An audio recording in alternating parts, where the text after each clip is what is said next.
மகளிர் ஒரு விலை மாதவியின் வீட்டுக்கு ஒருத்தன் போகிறான். போகும்போது அங்கே அந்த அம்மா கேட்குது, நீ பார்த்து நீங்கள் சைவமா வைணவமா அப்படின்னு கேட்குது. அவனுக்கு ஒன்றும் புரியல. அவன் பணம் எவ்வளோ 5 கொடு 10 கொடுன்னு கேட்டான்னா ரைட்டு.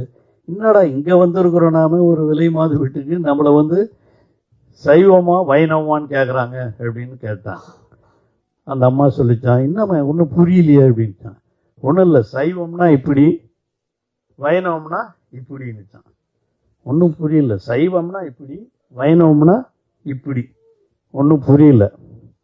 என்னவா சொல்கிற, இதுன்னா அது தீபம் விபூதி இது தானே, அதில் என்ன இருக்குது அப்படின்னா, இல்லை சைவம்னா படுத்துக்கிறது, வைணவம்னா நின்னுங்கிறது. நின்னுங்கன்னா 5 படுத்தா 10. மற்றவங்களும் சரி